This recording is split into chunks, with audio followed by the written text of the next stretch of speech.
chiffre du jour, Emmanuel, un salarié sur deux.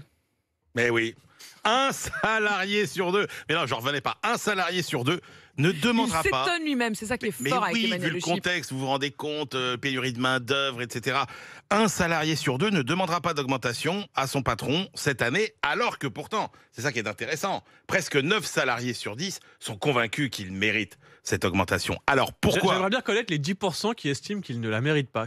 C'est ceux qui viennent d'augmenter le mois dernier. Il y en a. Ça doit être Oui, ça. Il y en a, et tu vas voir, on va les retrouver. Alors, pourquoi les Français n'osent-ils pas aller revendiquer une augmentation de salaire? Eh ben, on a la réponse avec une étude intéressante que vient de sortir l'éditeur de logiciel Altaïs avec Opinionway, qui décortique les raisons de cette timidité. Alors, parmi ceux qui ne pousseront pas la porte du patron, il y en a 20% qui considèrent que leur contrat de travail n'offre pas de possibilité d'augmentation. Tenez-vous bien, 30% estiment qu'il n'est pas nécessaire de demander une augmentation.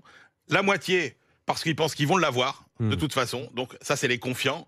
Et puis, il y a les optimistes. Et puis, il y a les raisonnables qui pensent que ils sont très satisfaits de leur salaire actuel et que donc, ils n'ont aucune raison d'aller demander une augmentation. Enfin, il y a 30% de personnes très compatissantes vis-à-vis de leur entreprise qui y seraient allées une année normale, mais là, qui se disent non, avec la crise sanitaire, quand même, l'entreprise va pas très bien. Donc, je vais être raisonnable cette année, je ne demanderai rien. Et puis, c'est vrai que la crise sanitaire, ça incite beaucoup de gens à être plutôt, à ne pas demander. Et ceux qui demandent, ils demandent combien? Mais pas grand-chose. Rien. En plus.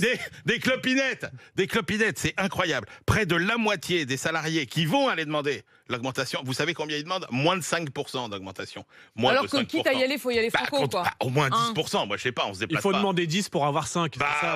Au moins. Quelques petits trucs de négociation quand même, Emmanuel Le Chiffre, peut-être à partager avec nous. alors Vous d'abord- êtes bon en égo pour vous? Très mauvais. Ah bah voilà, ça c'est typique, c'est les cordonniers qui sont les plus mal chaussés. Par contre, je suis bon pour les autres. Alors est-ce que vous pouvez nous donner 2-3 conseils là? D'abord, il faut y aller en montrant que les résultats de l'entreprise sont très bons. Ouais. 2, en montrant que vous avez, notamment pendant la crise, fait beaucoup d'efforts, que vous êtes monté en compétences pendant la crise, monté que cette en compétences. crise a été un moment extraordinaire pour l'entreprise qui a... Prise de conscience. Exactement. Et puis, vous lui dites quand même, alors si vous avez la chance, entre guillemets, d'être dans un secteur un peu tendu, dire, attendez, moi, ailleurs, voilà, je peux aller voir. Tout le monde cherche, donc oui, il y a quelques petits trucs. Ça. Alors, le truc qui marche pas trop, c'est d'aller pleurnicher en disant l'inflation, mon pouvoir d'achat, etc. non, faut y aller en mode positif. Il faut y aller en mode positif. On reste ciblé sur l'entreprise, l'intérêt commun du salarié et de l'entreprise. Ce serait une telle chance pour Monsieur toi le directeur, d'augmenter. un intérêt bien compris, ce serait que vous m'augmentiez pour l'intérêt de votre entreprise. Pour l'intérêt de votre entreprise.